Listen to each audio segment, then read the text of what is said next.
On today's Murder, She Wrote podcast, college can be murder. So can romance novels and unacquired love.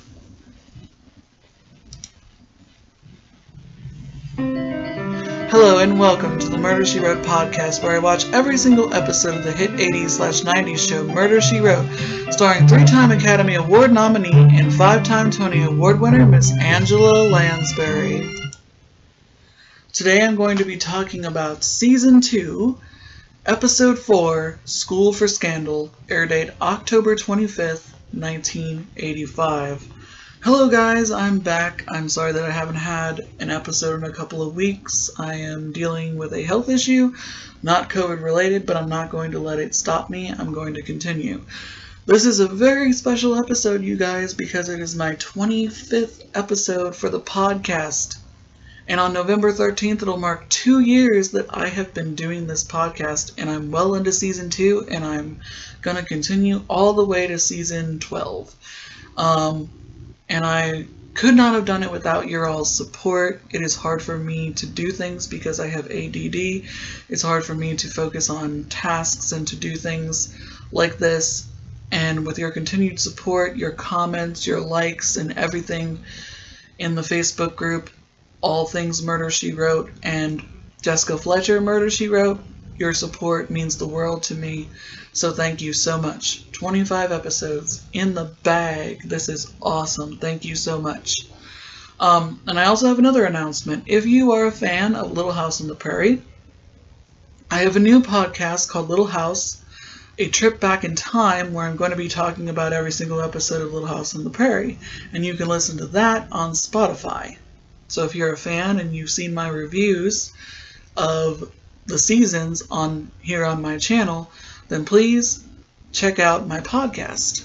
I published a couple of days ago the pilot movie, and I'm going to be doing the pilot episode of the first season soon. As always, if you are new to the podcast, Murder, She Wrote podcast, I spoil everything there is to spoil about the episode. I talk about the murderer, what his or her motivation was, and everything in between. So go watch School for Scandal first, then come back and watch this. With all that business out of the way, let's dive into this episode. I had to watch this episode 3 different times. Sorry, that was my chair. 3 different times because there were so many characters to get straight in my head, and I had to understand what the killer's motivation was, and even though I watched it 3 different times, I have no idea where this was filmed. I think it was probably filmed on the Universal backlot, as most episodes at this point are, but I don't understand where we're supposed to be location-wise. At one point, one of the characters says they've come from New York, so I'm guessing Pennsylvania, Connecticut. I'm not good with geometry, so I don't know exactly where they're supposed to be. And there is no trivia on IMDb to basically tell me where this episode is supposed to be set in. Also, the only more detail it gives is that Jessica's there for a commencement speech. I don't know why. She clearly doesn't seem to know any of these people, and normally, she doesn't just randomly show up for things like this without knowing someone, but it's not abundantly clear exactly who she's supposed to know in this episode. So we start off this episode outside. As the opening credits play, we get introduced to the professor, Ron Mercer. We're at a college. It is called Crenshaw College, which is still not a clue as to where we're supposed to be in this episode.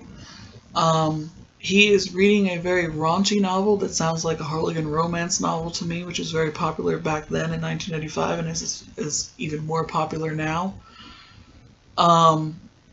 He's reading it to his students, and his students criticize it, especially 2 boys, who we never see again and are not important whatsoever to the plot of the episode. We then get introduced to Bev and Henry Hayward, who picked Jessica up at the train station. And I don't know if she knows them, if she went to this college. It is, like I said, it's not clear. So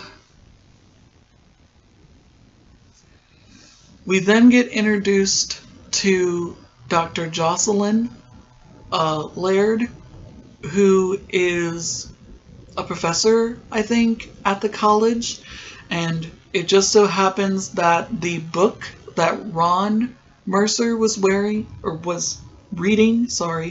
at the beginning of the episode is by her daughter, Daphne Clover. She's having a party for the faculty that night to celebrate commencement week. And we also get introduced to Dr. Kincaid, played by Roddy McDowall, one of my favorite actors. He's hanging the welcome banner, and they're talking about an upcoming position to where he can get tenure. Ron Mercer really wants this position, but Jocelyn tells him that he has not published any papers, and so therefore he cannot get it. And that pretty much seals that for him. So there's a knock at the door, and Daphne has arrived for a surprise visit from New York, and she's brought her boyfriend, Nick Fulton. Upon entering the house, it seems like no one is happy to see her, and no one seems to be happy to see Nick.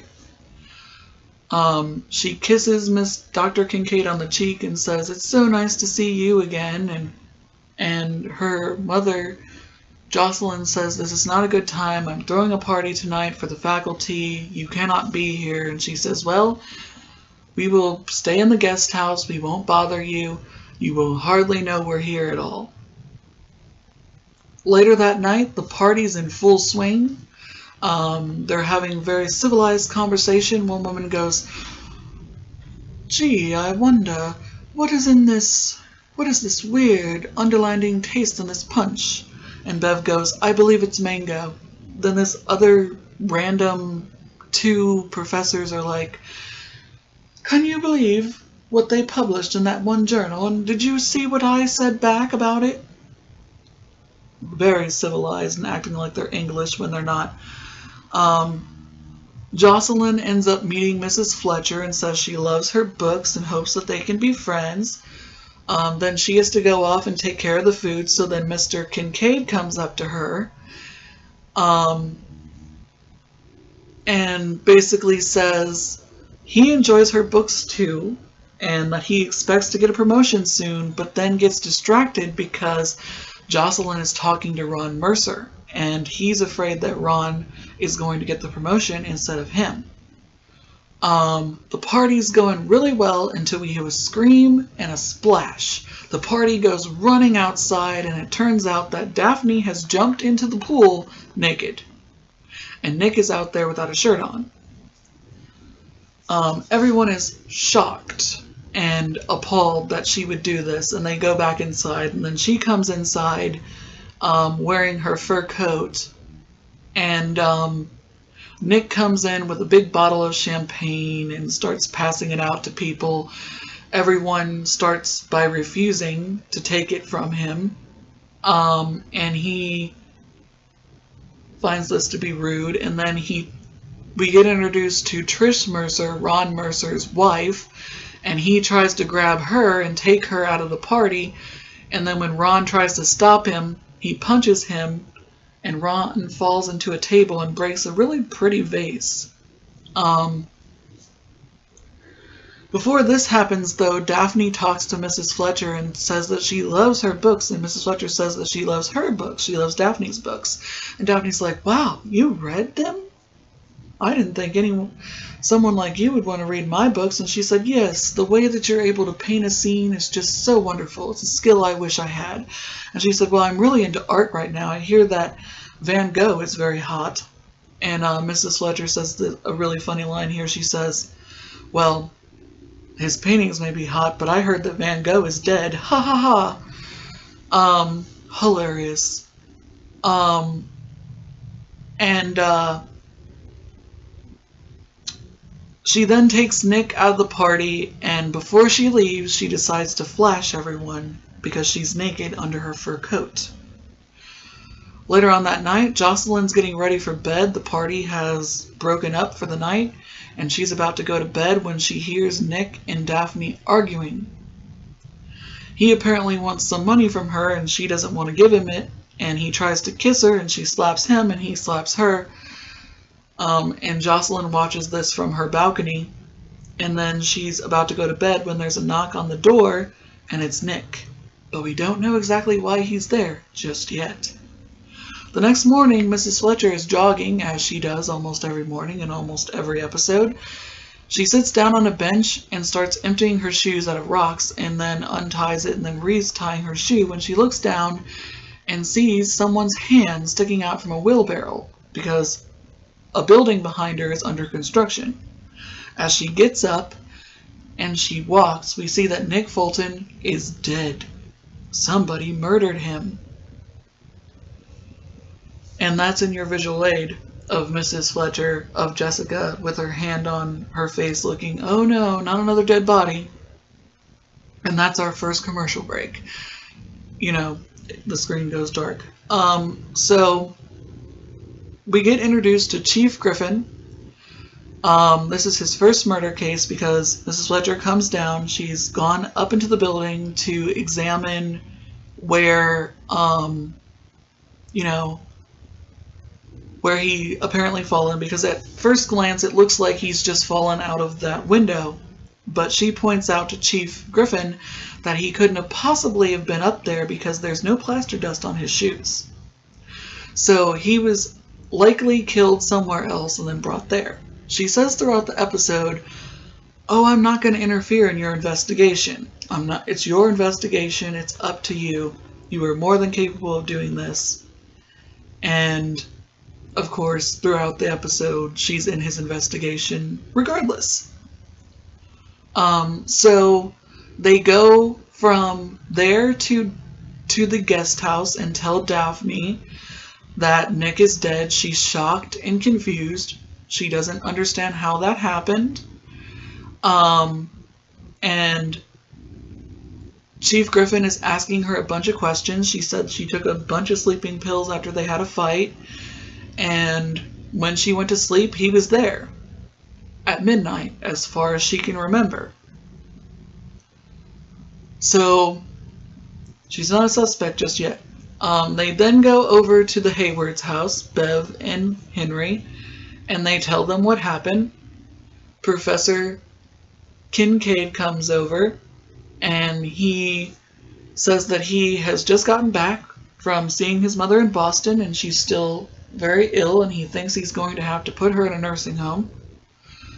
And he's not very happy about that, and he goes and he asks if he can make a phone call. He doesn't seem to be all that upset about Nick's death. Bev then reveals that she saw Ron Mercer walking outside when she got up to get a glass of water where Nick's body was discovered. While there, the chief gets an anonymous call from someone saying that he'll find the murder weapon and a blackmail note in Daphne's guest house. So they go back to the guest house, and lo and behold, they find a blackmail note and a bloody candlestick. A bloody silver candlestick. And Daphne is arrested for the murder of Nick. Jocelyn goes down to the police station and says it's observed that she does not believe that her daughter killed Nick. Mrs. Fletcher starts to break apart Chief Griffin's theory. She says, really hilarious, another line, she goes, "Chief, forgive me, but why would Nick have to write a blackmail note to Daphne? They were a couple. I assume they talked to each other. So whatever it was he was blackmailing her for, she knew about it. There was no need for him to write a note. And Mrs. Fletcher looks at it, and she notices that it was typed up on a typewriter and the E is messed up. She said, that could have been typed by anyone. And then he says, well, the blood on the candlestick is definitely Nick's. And she said, and likely that blackmail note in that candlestick was planted by your real killer, which was not Daphne. Daphne did not have time to get that candlestick because, as she kindly demonstrated to us, she had nothing underneath it. There was nowhere for her to hold the candlestick.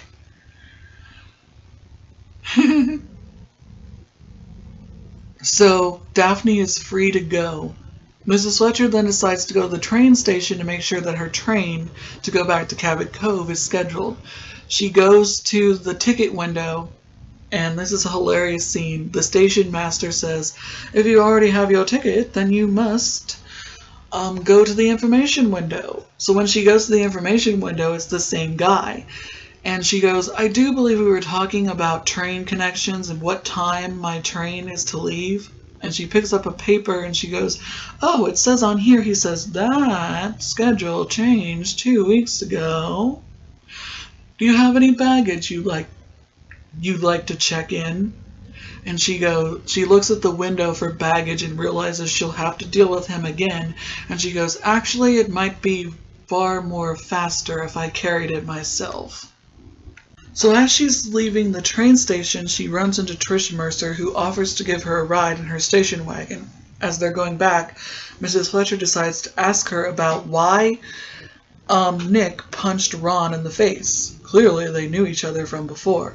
It's revealed that Nick used to be a student at the college, and she was tutoring him because he was a poor student, but eventually they had an affair, and she chose Ron over Nick. So Nick dropped out and left and hadn't been heard from until he came and showed up at the party with Daphne. And Trish says, but Mrs. Fletcher, I swear, Ron did not kill Nick. We were up talking till 3 o'clock in the morning, and she says, no, Trish, I'm afraid not. Someone saw him by the building that Nick's body was found at, and that a car that looked like your station wagon was at Jocelyn's house around the time of the murder. She goes, well, I expect that he is having an affair, and she starts to cry, and she says, well, I hope that's not true. And she goes in to see Jocelyn. We find ourselves in Jocelyn's study. There's lots of books around, and Mrs. Fletcher says, I'm afraid that even though, I've published a bunch of books, I still work at my kitchen table on my typewriter. She then looks at a old computer. Well, old to me, because they didn't look like that in the 90s, believe me. But it's a word processor, and she says, the college insisted upon giving it to me, but I don't use it. She said, yeah, everyone says I should use one too, but I can't bring myself to do it. But she will later when she moves to New York, which I haven't seen any of those episodes. As far as I can remember, I don't think I have. Anyway, so,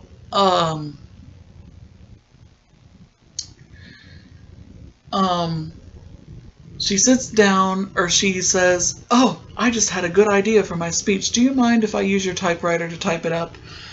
And Jocelyn gets up and says, Mrs. Fletcher, don't you think that if I would have wrote that blackmail note that I would have gotten rid of my typewriter so it wouldn't get traced back to me? She said, yes, that was silly.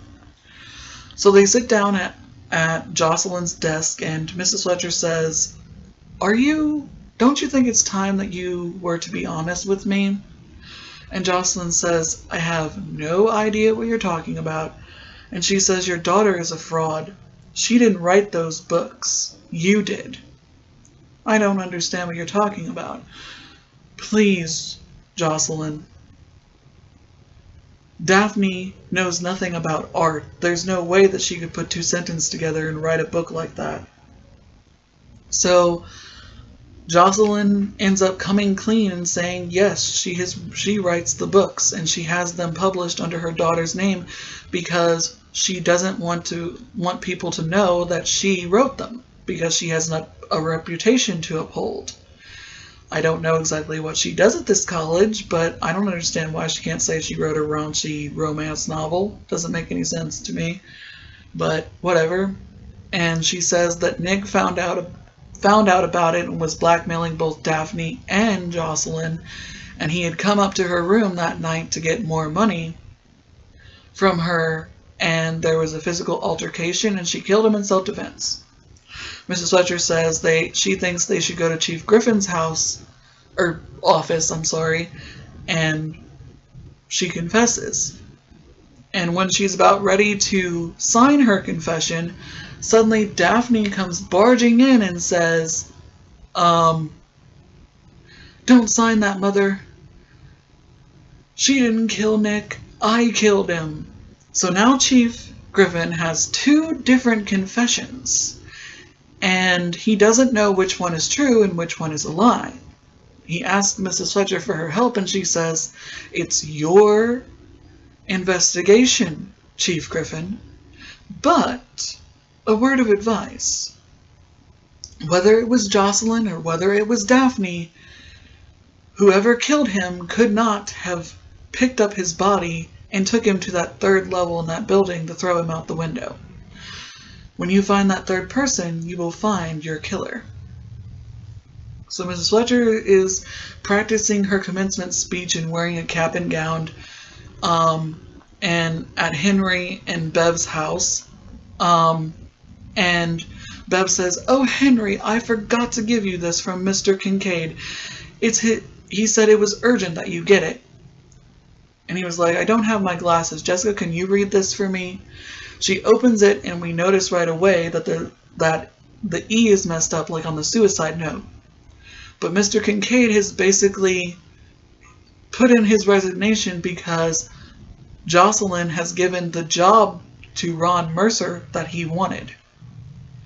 And when Henry reveals this, Jessica figures out who the killer is. She then goes to the Mercer home and confronts Ron about what happened that night. At first he denies it and says he knows nothing. Then Mrs. Fletcher reveals that Trish suspects him of having an affair. So he finally comes clean. He went there that night to talk to Jocelyn about the promotion again. And he found that when he got there, Nick was already dead on the floor. And she said that he would have the job if he helped her dispose of the body. He then tells Trish that he never wanted to make love to her. And I hope that he means, they were making love all along and they didn't make love, before they decided to dispose of Nick's body, because that would be gross. So I'm going to go with the first one. So he says that Jocelyn told him that by making love and him throwing out Nick's body to make it look like an accident, he would have the job he so desired. So his marriage is pretty much over. And also, Mr. Kincaid is there. Apparently Jessica must have called him before she got there, off screen. And he's listening to all of this in a corner, and he goes, "No, it's not true. Jocelyn wouldn't have let you in her bed. She wouldn't have touched you. Her and I are friends. I mean, not like that, but I want it to be like that, but no." And Mrs. Fletcher says, "That's right, Mr. Kincaid, you would know, because your resignation note and the suicide note match with the messed up E. You're the only one that could have wrote them. Why don't you tell us what happened that night?" And here's what happened in a nutshell, everyone. Apparently Mr. Kincaid was in love with Jocelyn. They had a very nice little friendship, but it wasn't physical. And he went there that night. He had a key for them to just talk or whatever. And he heard raised voices, so he grabbed the silver candlestick downstairs on the mantel. He went upstairs and he saw them fighting. The only words he heard was blackmail, and it was about Daphne. when Jocelyn left the room to go get her checkbook to give Nick money, in a blind rage because he had touched her, Mr. Kincaid killed Nick with the candlestick and then ran from the house. And Mrs. Fletcher knew he didn't go to Boston because the train schedule had changed and there was no train to Boston. And he never went to go see his mother. And the reason why Jocelyn said that she did it was because when she came in and found him dead on the floor, she thought that Daphne had saw him in her room and flew into a blind rage and killed him. Daphne confessed because she thought that she had killed him and was unaware of it because of the sleeping pills she took. So both mother and daughter were protecting the other, even though they clearly don't get along. So that's all's well that ends well there, I guess. Mrs. Fletcher goes to the phone, calls Chief Griffin, tells him he must come arrest Dr. Kincaid and also possibly Ron Mercer. And she says, it's your case. You're going to have to figure that out for yourself. I have to go make a speech. And she gets on a bike in the graduation cap and gown and is on her way to make her speech, and that's the end. Honestly, this episode had a lot of twists and turns that I did not see coming. The fact that the mother actually wrote the raunchy books was kind of surprising, and I don't know what the big deal it was of why she couldn't tell anyone. But the motivation of Mr. Kincaid is just not all that clear, and there wasn't a lot of scenes between him and Jocelyn to basically say that he was in love with her. So, unfortunately, I'm going to say so far, he's the weakest killer of season 2. But let's go over the guest stars. Polly Bergen played the role of Jocelyn. She passed away in 2014 at the age of 84. She's known for Crybaby, the original Cape Fear in 1962, Playhouse 90, and The Winds of War. Her last known credit is a movie in... Well, that doesn't make any sense. That has to be a typo. They say her last known credit is a TV movie called Selena, completed in 1964, but her official last credit is a movie called Struck by Lightning. She was on Desperate Housewives, Touched by an Angel, Perry Mason movie, The Case of the Skin Deep Scandal, Baby Talk, a lot of TV movies of the week. My Two Dads. This is her only episode of Murder, She Wrote. She got started on Fantasy Island, Hotel, The Love Boat, Thriller, The Red Skeleton Hour, Bob Hope Presents, Alfred Hitchcock Presents. So she had a long career. She was in 85 different things. She was really awesome in this episode.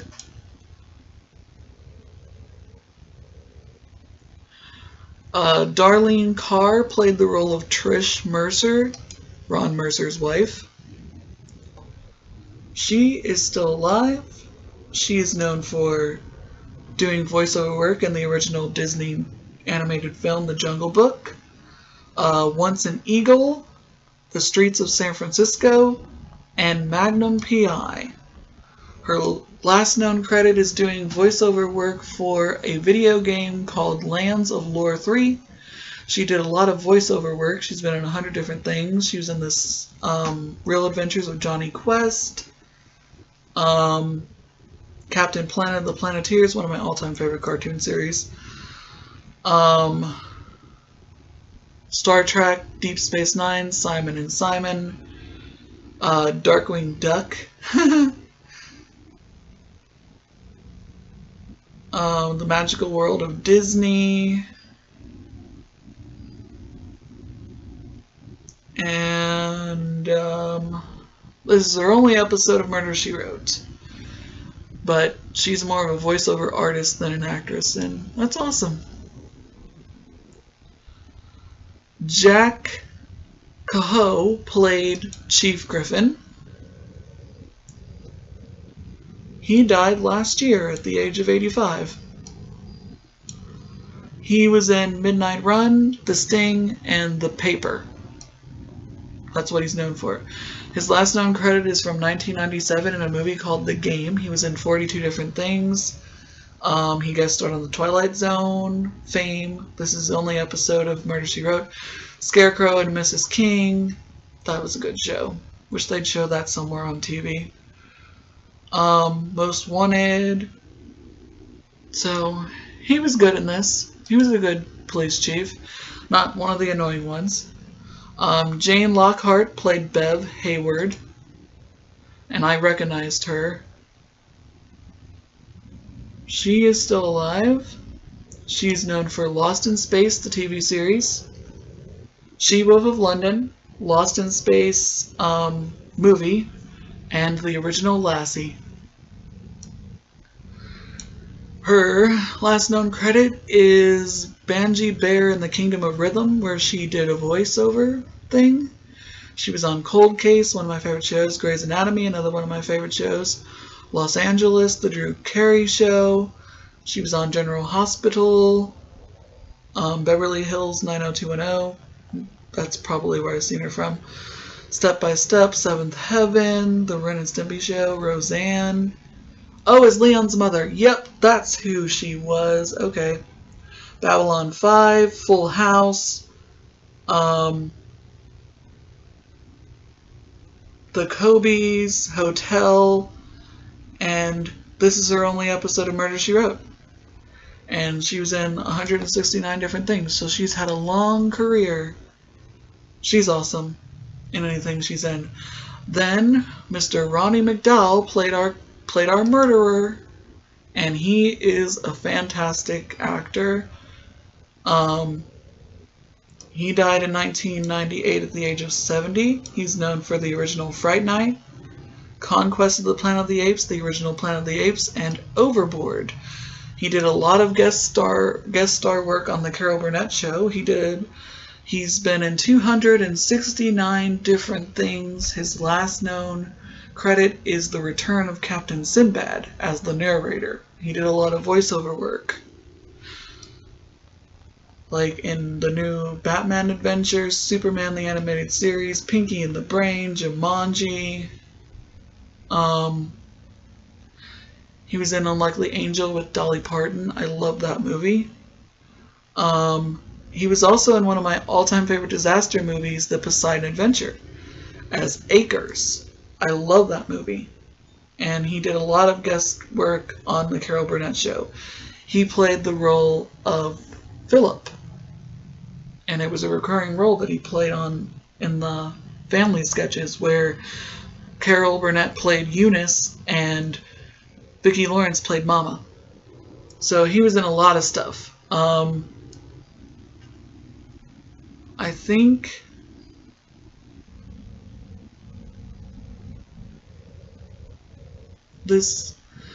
he'll appear in one other episode of Murder, She Wrote. So we'll go over more of his credentials when we get to that episode. Mary Kay McGrehan played Daphne Clover.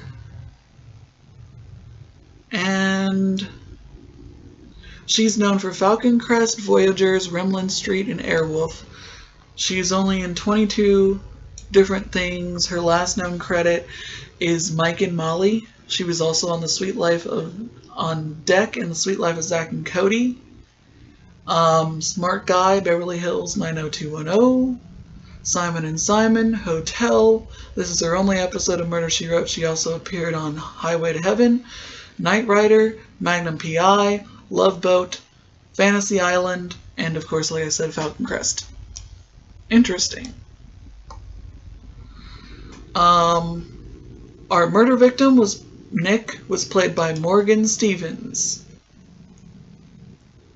He's still alive. He is known for the famed television series Murder 1, Bare Essence, and A Year in the Life. His last known credit is Walker, Texas Ranger in 1999. He guest starred on Melrose Place as Nick Diamond. Oh yeah! Yep, I knew he looked familiar to me. His character wasn't all that better on that one either. He also guest starred on the failed spin-off The Law and Harry McGraw. And he'll appear in a couple other episodes. Oh! He was the boyfriend in Hooray for Homicide, the Hollywood episode. That's why he looks so familiar. So we'll go over more of his credentials as we go along. No wonder his freaking name sounded familiar to me. And Ron Mercer was played by James Sererius. I don't know if I said that right. He's known for the soap opera The Doctors, Chicago Hope, The Pretender, and Saint Elsewhere. His last known credit is last year in a film, I guess, called Die Rye. He's still acting to this day. He's been in 81 different things. He guest starred on ER, Chicago Hope, Diagnosis Murder, The Practice, Ally McBeal, Sliders, Party of Five, The X-Files, Matlock, and he'll appear in a handful of other episodes of Murder, She Wrote, so we will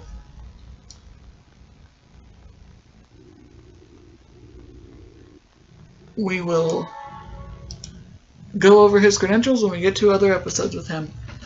And last but not least, Henry Hayward was played by John Vernon. He died in 2005 at the age of 72. He's known for the original Dirty Harry, National Lampoon's Animal House, The Outlaw Jesse Wells, and Killer Clowns from Outer Space. His last known credit is from 2008, doing some voiceover work for The Grim Adventures of Billy and Mandy. And he did some voiceover work for a video game called Area 51, as well as one of the first Fallout games. He did some voiceover work for the Incredible Hulk cartoon series, Spider-Man animated series, was on the Walker, Texas Ranger, Batman the animated series, Doogie Howser, MD, In the Heat of the Night, Tales from the Crypt,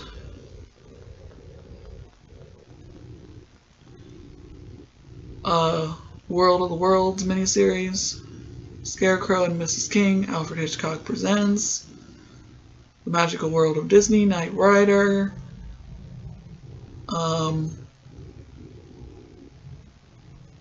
and this is his only episode of Murder, She Wrote. So he had quite a long, impressive career. 207 different things. Good for him. And that's it. Oh, and our funny station manager is played by J.C.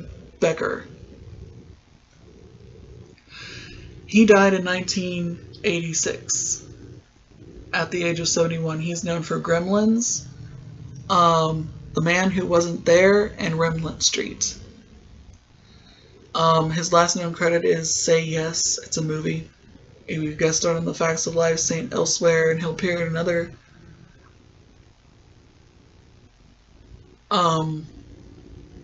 He appeared in Footnote to Murder. Oh yeah, I knew he looked familiar. Okay.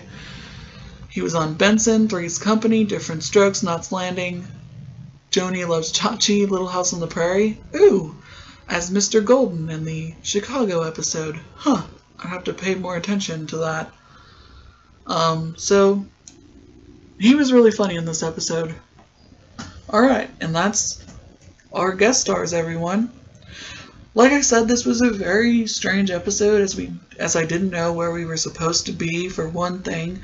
For another, it seemed to be way over the top when Jocelyn was finally, chosen. Like when Mrs. Fletcher, when Jessica was like, I know that you wrote those books and not your daughter. It was like so dramatic and over the top, and I still don't understand why, she couldn't say she wrote them. And since the show did not do a good job of making us making Ronnie McDowell be in love with her. It was his whole motivation for killing Nick was very unbelievable in my opinion. But can't wait to see you all in the next one. I thank you again for your support, your comments, your likes, your views. I appreciate it. And I hope everyone stays safe out there. Continue to wear your mask, wash your hands, social distance, all that stuff, and we will get through this terrible pandemic soon, I hope. Goodbye, guys. I hope you enjoyed this episode as much as I enjoyed doing it. Have a nice day or a nice night whenever you listen to this, and happy crime solving!